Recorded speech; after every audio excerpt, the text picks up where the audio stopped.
everybody, we're ready for the next thing in the program. It's we're going to dive into how the big TV channels, the big streamers, are working toward becoming more sustainable, more green. You probably all know this situation. You sit down by the sofa, you turn on your TV, and then you turn on the streaming service. And in the rest of your work home, there's your wife somewhere else and your 3 kids somewhere else. That's exactly the way it works at our place. Exactly that. Everybody's watching their own thing. But maybe then the bad. You kind of start feeling bad because you kind of know you're using a lot of energy and but we have Carsten Topholt, who is the Chief Financial Officer of TVT, Morwen Williams, who is the Head of Production at the BBC, and Robert Schmidt from Nuuday, and actually Robert Schmidt, han er pærdansk. Men I will start out with a question for actually the same question for all 3 of you. How does this journey? Jesus. Sorry? Don't ruin the equipment. How does this journey working towards become more sustainable started from each 3 of you? Could you start, Carsten? Yeah, thank you, and thank you for setting this up. I think for us at TV2 Denmark, it was basically a very simple, intuitive question that we're trying to answer is, if every Dane is spending, I think, 3+ hours every day watching TV or streaming, are you climate neutral when you're doing that, or are you actually, or do you have a negative climate impact? And that is the intuitive, simple question that we are trying to answer. Then we said at TV2 Denmark, we have a 25 strategy on where we want to be with our customers, on our content, on our value proposition. We should also have like a climate ambition as part of that strategy.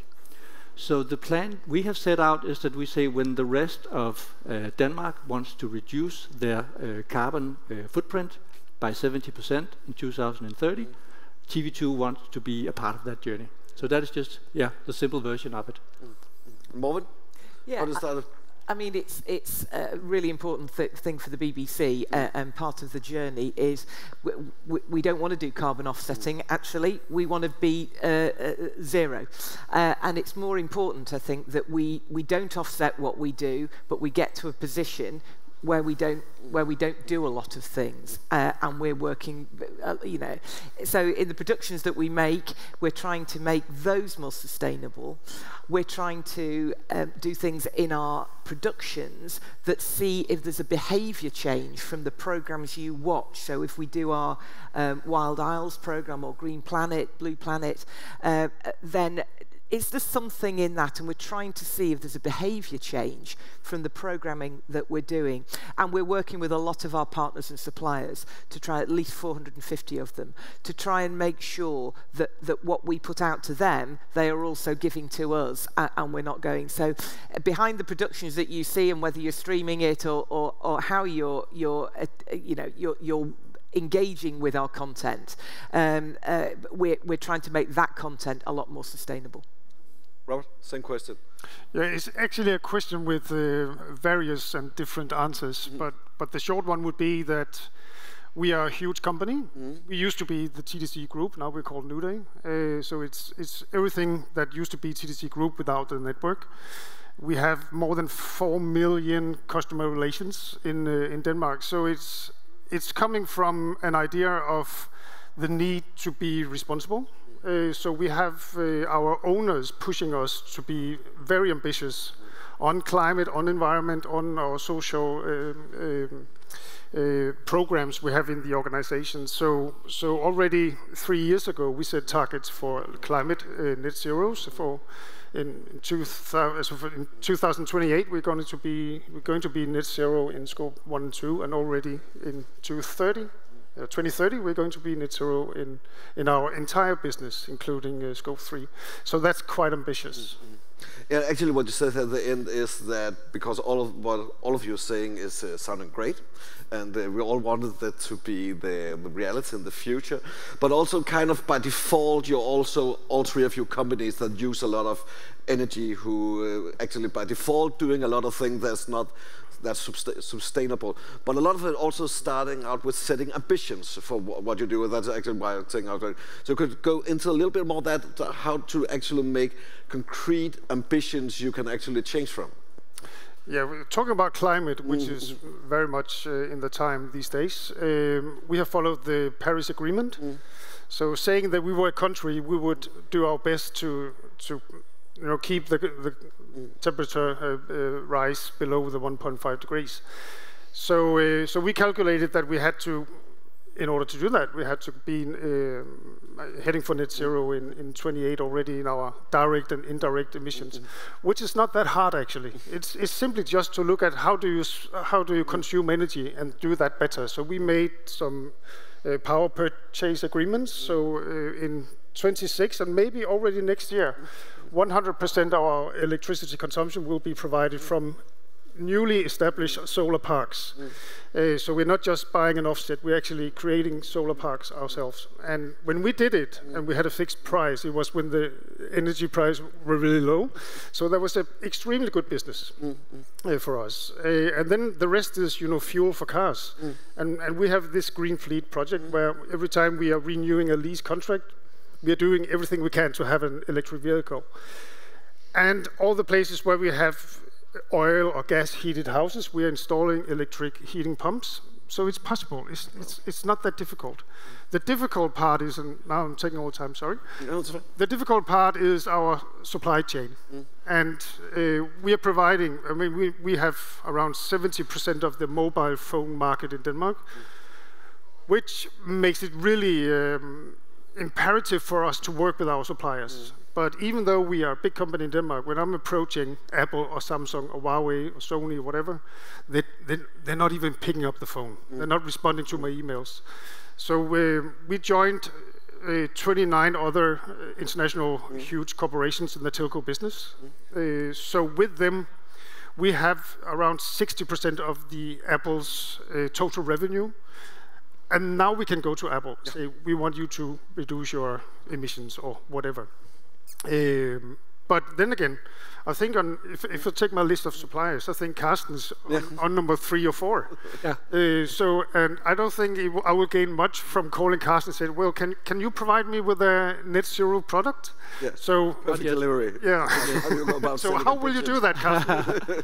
No, but I think to your question was, how do you set the ambition? I think at TV2 it was, when we're doing a traditional strategy with viewing targets, with financial targets, ESG or climate is an integral part of it. So it is basically one of our key things that we do. So we set these targets on climate, we also have social targets, we also have governance targets. So ESG has become an integral part of what we do in the boardroom and also what we do among the board of directors. So that is one thing that has changed a lot. Then your second question is, why do we do it? I think we do it for different reasons. We do it, of course, because, as you said, Robert, with the Paris Agreement, you have legislation coming from the top. So in 2030, Denmark has to reduce their carbon footprint by 70%, and of course we want to be part of that solution. The other pressure, and that I think that will come, is from ordinary Danes, because they want to have an answer to my first question is, when we are watching TV2 or watching streaming, are we climate neutral or are we not? So we need to give that answer. And then in the short term, I remember the first time we met, Robert, that was our first meeting was, your question to me was, how is it with your climate footprint, Carsten? Because we were actually, I think you were actually our biggest client, right? And in 2 years, you will want real documentation from us. So that is the short-term pressure that we have to live up to as a media company. And you mentioned documentation. Documentation. Could you go a little bit more into that? Yeah, but I think let's maybe just have Morwen on because then we'll take a third session on documentation, because that is going to be a bit of a challenge on how we solve that on the documentation side. And building on, but not repeating what these guys have said, we've got actual science-based targets, and we feel that that's really important as a way forward for the BBC. We've got pledges. We're about to launch next month at the EBU News Exchange. exchange, our journalism climate pledge, and we'll some interesting things to say there. But I think the science-based targets are the things that keep us true. There is no argument with that, and that's what the BBC about this net zero has moved towards, and that we've got sort of 3 pillars of our strategy, and that's one of them. The other, working with suppliers, as I've said. So we're really clear on how we think we're going to try and deliver this. And in my own sphere in news, I operate, as you said, I run news operations. It's about, we actually retrofitted one of our satellite trucks with a green generator, so it's not a diesel generator. And of course, in the production we're doing, in the World Cup, for instance, in Doha, teams there, and not just the BBC, I've spoken to a lot of broadcasters, remote production is really helping us, is our friend here. It's really helping us bring down those numbers for sustainability. The irony of me flying here to deliver you a talk on sustainability is not lost, by the way, but I was here anyway. That really cuts teams in half. So little by little, that all makes a difference. That will contribute towards our targets. And then moving on to challenges, could you pick up on that card, documentation, one of them, but the main challenges right now? Yeah, because what is happening right now is that for companies of our size, and especially I know that the BBC are now borderline EU, but you probably have to live up to the same regulation, is that from 2025, the regulatory requirements to us will be quite heavy. And it's a very ingenious thought made by European bureaucrats in Brussels, is that you basically have to prepare the same kind of statements that you do on your finances. You have to have similar statements on your climate footprint and also on your social impact, basically. So this is going to be a really big transformation, say, for my role as a CFO, because I don't only have to report on the financial numbers, I also have to report on the ESG numbers. And the whole purpose of this is that it should be visible to everyone whether a company is on the right track on becoming more climate neutral or not. Do they have a solution or not? Are they moving in the right direction? So that is, say, the positive story about this. The negative story about this is that the volume of numbers and the volume of data points that we as a company need to collect, and we need to do that in tandem in Symphony, because my scope 3 is Robert's scope 1 and 2 and so forth. We need to do this collectively.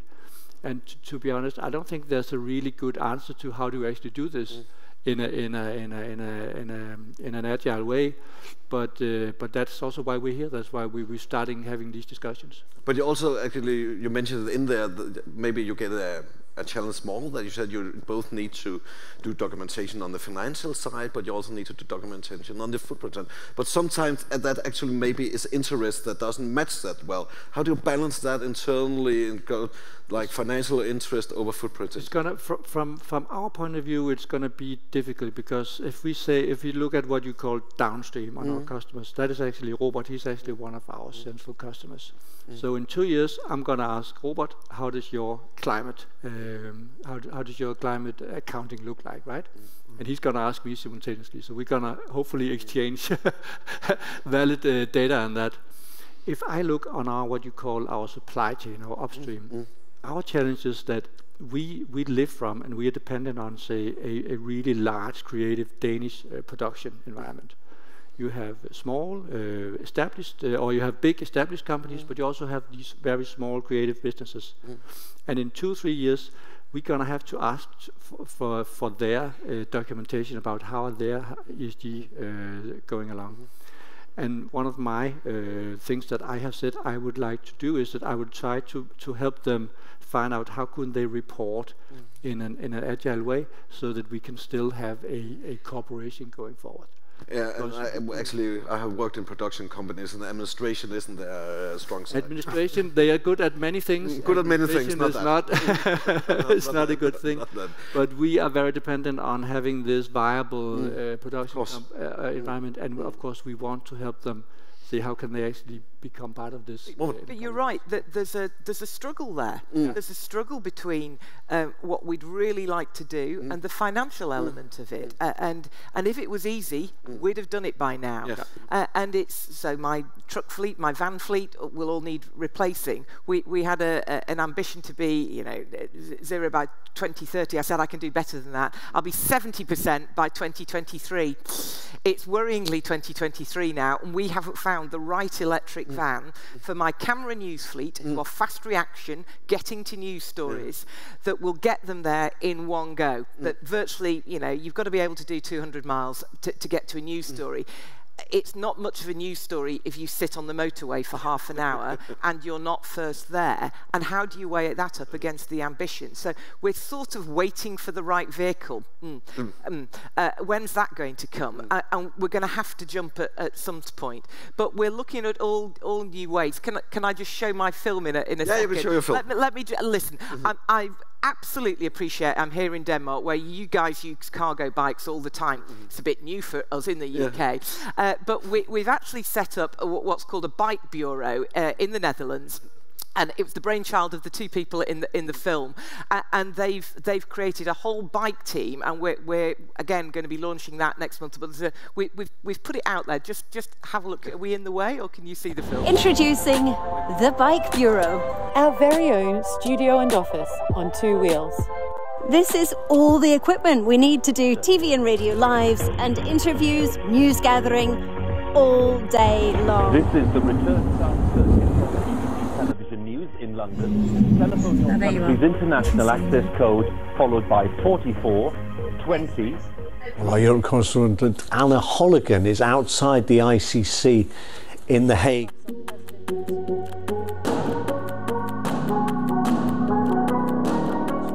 Our correspondent Anna Holligan is at The Hague now. Using this bike to carry out our mobile journalism is revolutionising what we can do, how long we can do it for, and allows us to take you quickly right to the heart of breaking news in a sustainable way. We also hope the Bike Bureau will help the BBC achieve its goal of being the world's greenest broadcaster. Since switching from car to bike 2 years ago, Anna has already racked up 10,000 kilometres on her bike while working, massively cutting her emissions. But we think it has the potential to do even more. This is just phase one. We chose the Netherlands as the perfect place to pilot this project. Editorially, we'll be using the Bike Bureau to focus on solutions and track down positive stories and tech developments that could transform our lives. This is our innovation, a pragmatic and sustainable way to do our mobile journalism, and we hope you'll find it inspiring.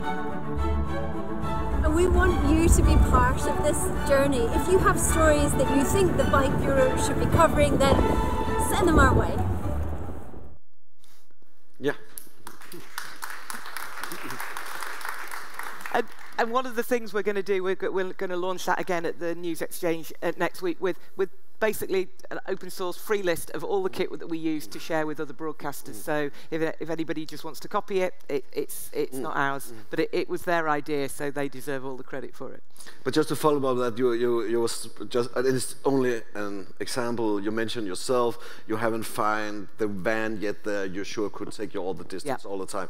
But there probably is another problem with the van as well. When you find the van, there's going to be quite a big difference in price between the electric van taking you there and the one runs on gasoline. So that is actually also how do you balance that investment? I mean, it's just going to be done. We're just going to have to swallow it, but we get no extra income, so we'd stop doing something else to pay for that. So it'll have to be just part of the ongoing budget that we know we are going to have to meet.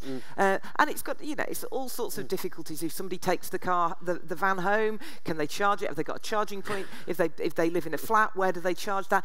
There's all sorts of problems. We're just going to have to get over them because it's the only way forward. And Robert, from your side, what do you see as the biggest challenges? What is?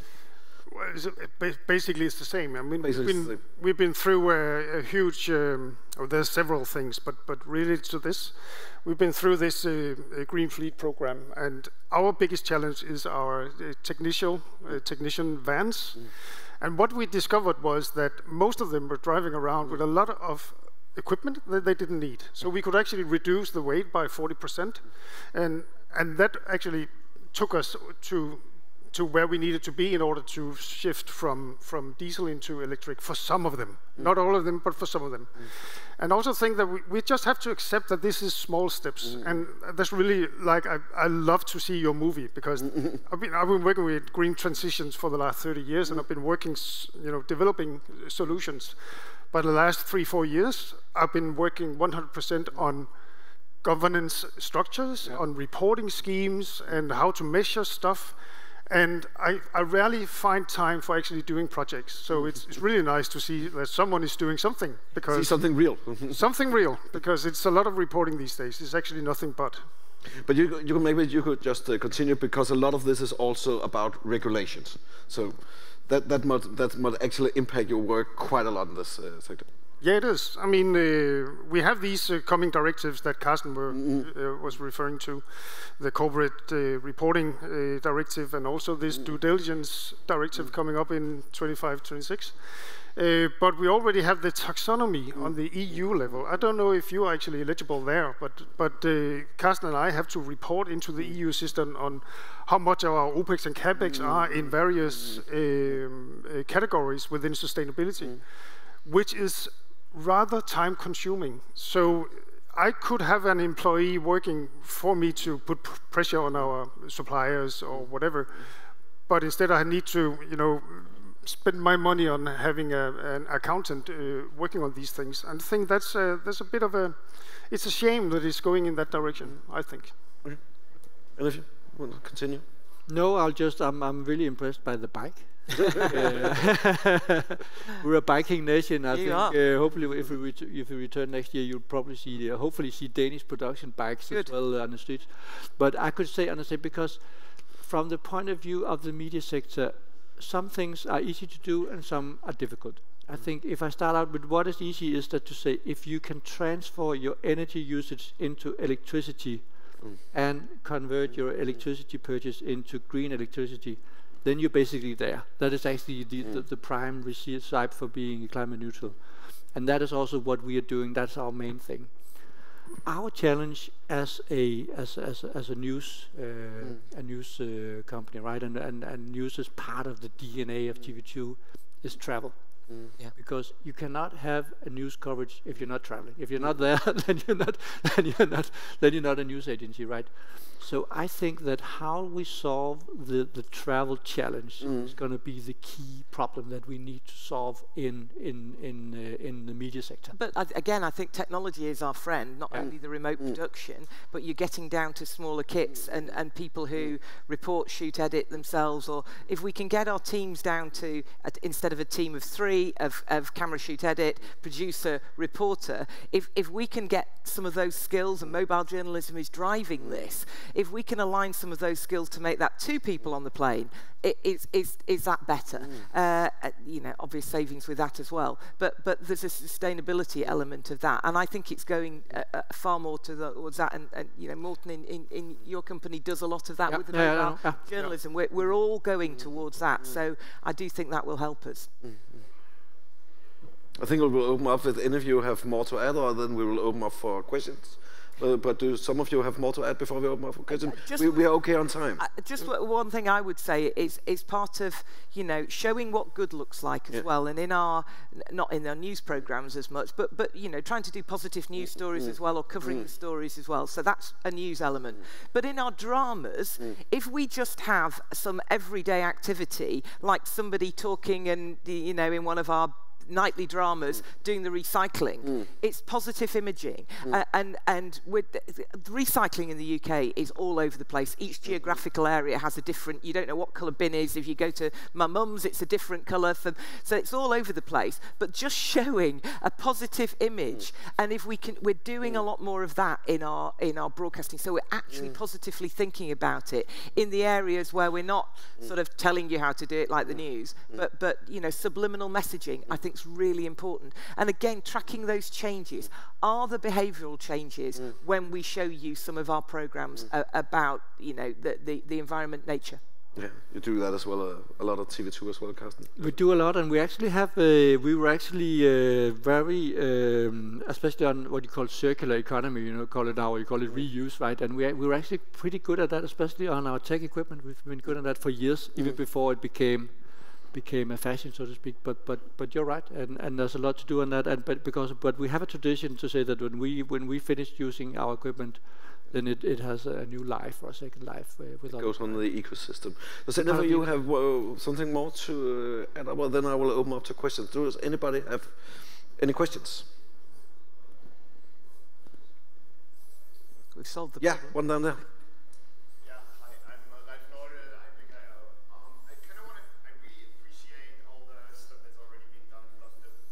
Mm-hmm. I kind of want to challenge the question if moving to green energy is enough, because on a global level there is a lack of green energy. So are you also looking into how to reduce energy, how to measure that, and how to follow up? We are, and of course you're right. But as I said, given it's a continuum of what is extremely difficult and what is just difficult, medium difficult, and what is easy. Extremely difficult is how do you work around this fact that you need to travel to be on site to do a proper news coverage. I would say that is a really difficult problem for the media sector, because we need to be on site, otherwise it's not a news coverage. What is easy is, as you said, reducing your volume, your usage. We do a lot. I think last year we reduced our electricity consumption by 12%, and we were on that journey. And then in the middle, what we are trying to do, or that's our ambition, is that the energy consumption we have on TV2, we actually buy, we have an intention to buy new installments of energy parks in Denmark. So we're actually buying into new plants that will produce green energy. So we will be positively contributing to having the same level of production of energy as we are using. So not buying what is already there, but buying new things that will be installed. We had that ambition to do that last year, but due to the energy crisis, the Ukraine-Russia conflict, energy prices have been out of sync in Europe for the last 1.5 years. It looks as if they will be stable now, so we have an ambition to go back on our plan. Yeah. And when you talked a little bit about the same thing, you were looking at cars, you were looking at other things, but she's asking that, of course, we can do all the positive things, but how do you work with that reduction? Yeah, it's a mixed economy of everything we can do. It's not just the green fuels, but it's everything we can do. It all plays its part. And you know, in the UK we're lucky enough to work with the other broadcasters as well. This is not something we're rivals on. We all work together on, and I think that's really important because we get support from each other. And I think we need to look at that. We're all in this together. It's our planet, and whatever we can do, let's stop it reinventing the wheel of you know. Anything I learn, you learn, which is why we're going to give a kit list out, but not just yet. And we just need to perfect it first. So that's why it's so important that we share these things. So yeah, there are challenges with you know, one particular aspect, but if we put lots of you know, eggs in lots of baskets, it's easier than just being in one. Just need to take time. We have a few more minutes left. If anybody have more questions. Anybody? I have one question. But you touched upon it a couple of times, but there's also seemed there is a tendency in there in what you're saying that you actually need to, because maybe not Carsten and Robert, but in some way TV channels, media houses are competitors as well. But it seems there is a tendency in here that you actually also need to buy in to a lot more openness and actually helping each other in a wholly different way.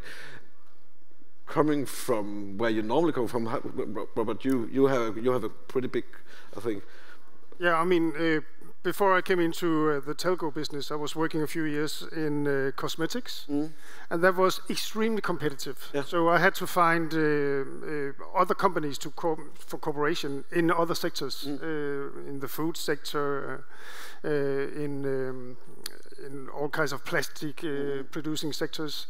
But when it came to the telco, I found out very, very fast that we are all interested in the same. So we are actually in a working group trying to find out how can we do a model that we can all tap into, that we can all agree to, because I'm not going to be able to use the figures from Carsten before I can compare them to figures from BBC or Netflix or whatever. I need to have a tool that where I can compare in various providers in that specific category. So we need to work together. But I would also like to say another thing. Since I've been working in various businesses, I also have quite experience with demands from customers. Yeah. I don't see any demands from customers in this sector. It's really so amazing that I've never been called up by a customer, whether it's mobile phone customer or entertainment customer or whatever, asking for us to be more sustainable or more green or have a bigger social responsibility. And that's really weird. How come it haven't hit the broadcast sector yet? It's so strange. We get challenged quite a lot. We have a news helicopter, which actually we share with one of our other broadcasters. But the third big news broadcaster in the UK didn't want to be part of that. So there are two helicopters. Now, over a big story, so say the coronation or the death of Her Majesty, we alternate them, so we work together. But people have challenged us, and our viewers particularly, have challenged us. Why are you still putting helicopters up? Why aren't you using drones? Anybody that knows the drone regulations knows that there are an awful lot of places you just can't put a drone up. You can't put a drone up over huge parts of central London. And the helicopter does stand a long way back. And we absolutely think carefully about when we need to use that. But is that still an essential part of a news gathering tool? For now, that is. And I don't see the drone rules being changed.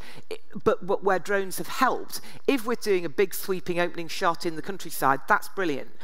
In the old days, we might have thought about sending a helicopter to do that. So things are changing, but we definitely have had pushback from viewers on that, saying, why are you using that helicopter? Why can't you use a drone? The answer is quite a long one. Well, it really is interesting. Just to actually supplement you on that, I was preparing to do, like, for later today, it's a little bit of a commercial, doing like an overview of trends towards digital news. And I looking a lot about trends. I was looking a lot about how people were selling their brand, and nobody sells their brand as being more sustainable than anybody else. It's simply talking. But could you see, to make it into a question, could you see a world where it will become a competitive edge, that you are more sustainable than your competitor? Just a short round. It's a good question, because, as I said, I think pressures will come from two sides. It will definitely come from regulation and from us pressuring each other, because we need to do that from regulation, right? It's a good question, and actually it's a good question, Robert, about where are the customers in this. I think it will come. If I look to my children, if I look to younger people, their attention to the whole ESG agenda, what you would call it, is just higher than maybe, say, my generation. So it will probably come, and also, I'm not really sure that people are conscious enough about, as I said again, when they're watching TV or streaming, they are actually consuming energy. I'm not really sure that that is on their mind, right? It's more obvious if you drink something that something is entering your body, right? Yeah, it's obvious if you're taking a train or taking a plane, but you don't think about their phone that way. Okay. But also, if you're measuring the impact, I think we've been looking into that a little bit together, actually. The impact is not really providing the content for the customers. It's the device that they're choosing to use for watching it. It's where you can actually see the impact and measure the impact. For example, I have my good colleague here, who's the head of our music app in UC with 400,000 Danish customers. So we are the second largest music app in Denmark after Spotify. And the content is hosted on our own servers, provided with energy from the solar parks. So we could actually say we have a net zero providing music app, but it's not interesting. So that no one will say, okay, then I will go from Spotify to UC because of that.